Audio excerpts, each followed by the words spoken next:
Hi everyone, John Paul Briones here from InMotion Hosting, and thank you for joining us for another video in our Getting Started series.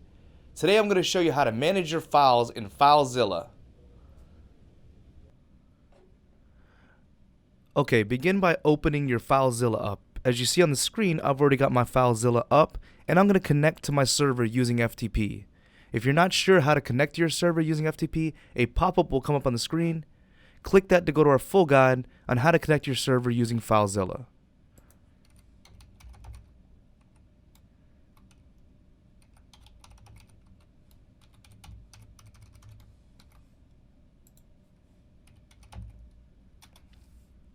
Alright, when you first connect, you'll notice you have files listed here. These are the files and the content on the remote site side. These are the contents of your server. Notice there's a public_HTML, which is where most of your files are going to be stored for your website. In this case, I'm just going to open the public_HTML file up. Notice when I do click the file or folder here, that it lists everything underneath here. It also lists it here. So you can actually use either window. I typically prefer to click them on the top, and then it shows you the contents on the bottom where you can manipulate it. So I'm going to go ahead and click the public_HTML folder, and you'll see my files are all here. Alright, first I'm going to show you how to create a directory or file. So once again, I've clicked my public_HTML folder here, and then down here where it's showing me the actual contents of that folder, I'm going to right click. I'm going to right click just anywhere in this box, and I'm going to create a directory. There's a create directory option, and I'm going to basically just give it a test name, test folder, and then click enter, OK, and now you'll see my test folder is there.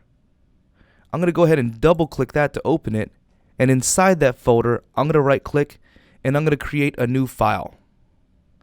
Similar to creating a directory, when you say create a new file, it'll ask you to give it a name, and I'm just going to name it index.html just for our example here. Click enter, and now you'll see I do have a file there named that.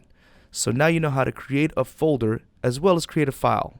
I'm going to double click this one to go back up a directory to where we were, and once again we're back in the public_HTML folder. To rename a folder, it's very similar. You right click the folder that you want to rename, and you'll see a rename option come up here. You can also click on it twice like that. Don't double click it too fast or it'll open the folder. So you have to kind of click it once, wait a second, and then click again. That's another way to rename it. But a surefire way is to go ahead and right click the rename option, and I'm going to change it to test folder 2. And you see that it did rename the folder. Same thing with a file. I'm going to go ahead and open that file. You see my index.html file there. I'm going to right click that, and I'm going to rename that. And I'm going to rename it to index2.html. And then just click outside of it. You can also hit enter, and it will change the name. Same way, if I wanted to actually delete this file now, say I no longer need it, I can actually right click that again, and there's a delete option here as well. I'm going to go ahead and delete it. And it's going to ask you, really delete one file from the server?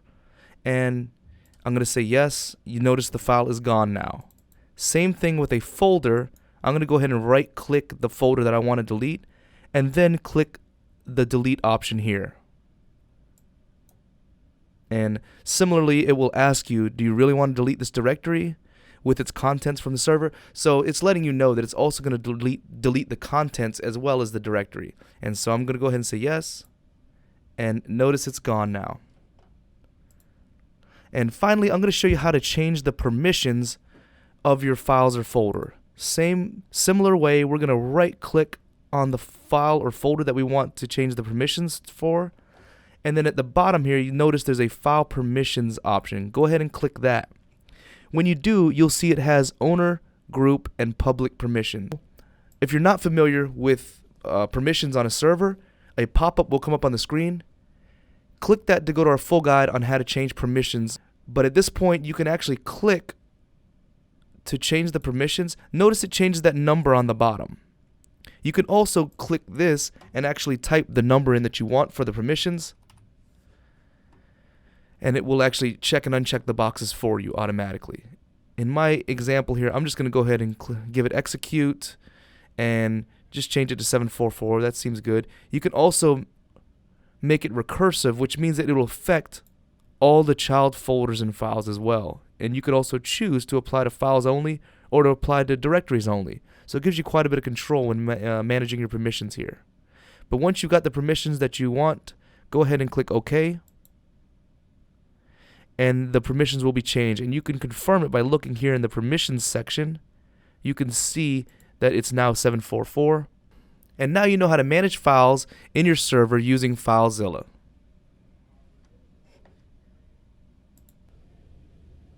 Thank you for joining us for another video in our Getting Started series.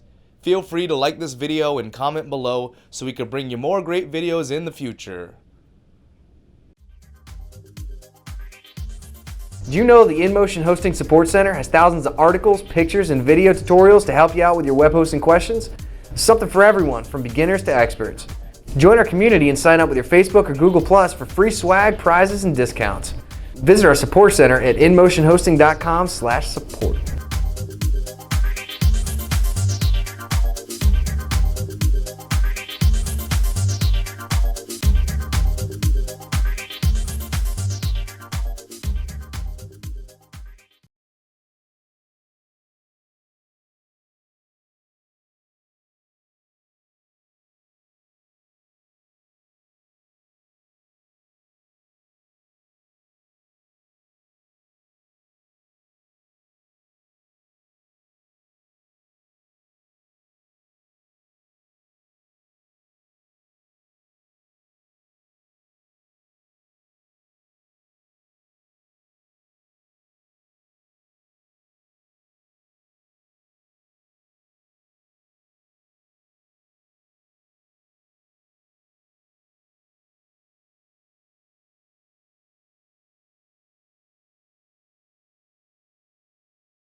If you don't know